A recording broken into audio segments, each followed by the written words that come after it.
à tous, bienvenue dans notre édition régionale. Voici nos titres. Le rapport de l'ANAT, la mission minime des missions des jeunes chambres économiques. Non, la SARA ne fermera pas. La ministre de l'Outre-mer confirme donc le maintien de la raffinerie implantée en Martinique. Marie-Luce Panchard s'appuie ainsi sur les conclusions du rapport de l'ANAT, l'Agence nationale pour l'amélioration des conditions de travail, publié hier mercredi. Plusieurs scénarios, dont une fourniture du carburant depuis les autres îles de la Caraïbe ou encore depuis l'Europe, ont pourtant été envisagés, mais tous ont été écartés. Ludivine Guillolet, Philippe Grenier.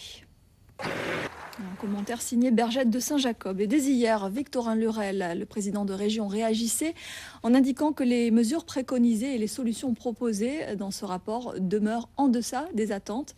Elie Domota, le porte-parole du LKP, s'exprime à son tour aujourd'hui. Il n'est pas entièrement satisfait de ce statu quo. Ludivine Guillolet avec Philippe Grenier. Et la CGTG, dans un communiqué, dénonce le fait que l'ANAT puisse être missionnée sur, je cite, une question qui ne relève pas de sa compétence. La CGTG considère qu'il n'y a aucune transparence sur le prix du carburant. On en vient à une autre mesure prise par l'État. Dès demain, la pêche sera interdite dans plusieurs zones maritimes du département. Cette décision fait suite aux recommandations du plan chlordécone qui avait permis récemment d'identifier les espaces maritimes contaminés par le chlordécone. Ce matin, le président du comité régional des pêches maritimes et de l'élevage de Guadeloupe a tenu une conférence de presse au siège du comité à Pointe-à-Pitre. Jérôme Bouécas et Jean-Marie Mavounzi y étaient. Reportage. En bref, le dialogue est rétabli à l'hôpital de Monterrand à Saint-Claude. La grève qui avait été déclenchée avant-hier par une partie du personnel soignant affilié à Sud CTU est terminée. L'idée de la direction d'organiser une table ronde autour de la problématique du dialogue a été acceptée par le syndicat. Deux jeunes haïtiennes victimes du séisme du 12 janvier se sont vues remettre deux prothèses, un projet initié par la Jeune Chambre économique de Pointe-à-Pitre. Le reportage de Philippe Grenier qui a assisté à cette cérémonie à la fois simple et pleine d'émotion.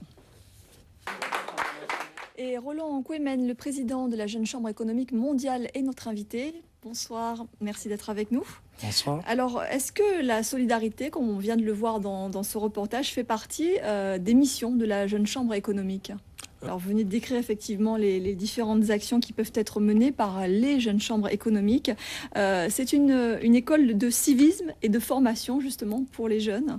Exact, de pouvoir motiver les jeunes, à dire à ces jeunes. Contexte de crise mondiale et de morosité, comment donner l'envie, justement, aux jeunes de s'impliquer en faveur des autres, notamment? Je suis et qui sont là pour démontrer. J'ai pu visiter près de 500 projets dans le monde positif de cette jeunesse qui est majoritaire d'ailleurs. Alors, vous n'êtes pas venu seul, vous êtes venu également avec Nicolas Lefebvre, qui est le président de la Jeune Chambre économique française. Quel message êtes-vous venu adresser à ces jeunes actifs guadeloupéens durant ces 2 jours? Sachant que le message sera entendu. Merci beaucoup en tout cas d'avoir été notre invité, Roland Quémen. Merci. On savait que la vie était plus chère sous les tropiques. Une enquête de l'INSEE vient le confirmer. Il s'agit des chiffres officiels sur les prix à la consommation dans les DOM. L'État dispose désormais, grâce à cette enquête, de données précises qui lui permettra d'agir sur la régulation des prix dans nos territoires. Les précisions de Laetitia Muracioli et de Christian Nestor. En bref, les autorités de la partie française de Saint-Martin ont finalement obtenu une prolongation de la tolérance de la carte d'identité pour tout passage à l'aéroport Juliana Princess de Saint-Martin. Le gouverneur de la partie hollandaise de l'île avait annoncé que désormais, pour toute entrée à l'aéroport, il fallait se munir d'un passeport valide. Une dérogation donc, pour les citoyens français a été obtenue jusqu'au 7 août prochain. Après cette date, un passeport valide sera donc exigé. Notez bien.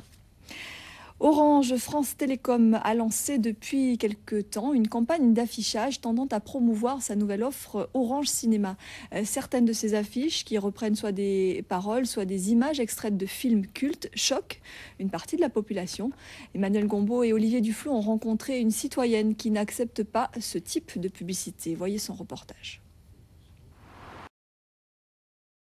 En Haïti, Médecins sans frontières a rendu public un rapport sur la plus importante opération d'urgence de son histoire. Ce rapport décrit les conditions de vie précaires de la population et présente les grandes lignes des interventions à venir. L'organisation humanitaire s'engage sur 10 à 20 ans sur place pour la reconstruction du système de santé haïtien. Kelly Pujard, Jean-Louis Ravalé. Souvent un casse-tête pour les parents qui justement ne sont pas en vacances. Comment occuper et divertir les enfants? La formule classique, c'est le centre de loisirs, illustration de l'ambiance d'un tout nouveau CLSH, celui de Saint-Claude, qui s'est lancé un défi et c'est ce que nous allons découvrir avec ce reportage signé Yasmina Lizard et Ludovic Guédu. Sport, en bref, le TGVT 2010 démarre dans 2 jours. 9 jours de course en canot à voile traditionnel, 36 embarcations engagées et 125 milles nautiques à parcourir. Le prologue aura lieu dans les eaux pointoises ce samedi à ne pas manquer. Basket, Mike Petrus et ses amis ont fait la fête hier soir à la salle Laura Flessel à Petit-Bourg. Un match de gala pour clôturer le camp Michael Petrus. Pas loin de 20 professionnels guadeloupéens s'étaient déplacés pour l'occasion. Revivons l'ambiance de cette soirée sportive et festive avec le reportage de Robert Gaspard et Ludovic Guédu. Le festival du Roca placé cette année sous le signe de l'échange. Beau comptage Guadeloupe-Haïti, c'est le thème de cette 23e édition. Haïti qui inaugure donc le Lit en Nage Caraïbes, un projet triennal qui entend contribuer à la construction d'une coopération patrimoniale et culturelle. Hier soir, à l'occasion de la soirée d'ouverture, les groupes Kimball, Hardcore Dance d'Haïti et Cornida ont donné le ton. Paul-Henri Scoll, Daniel Kera, reportage.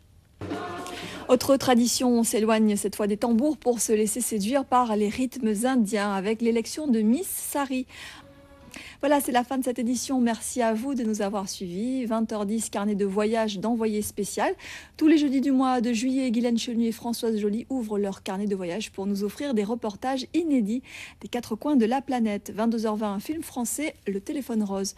Demain, l'info revient avec Jérôme Bouécasse dès 19h. Très belle soirée à tous, très bon week-end. Gardez jeune, gardez belle, gardez comme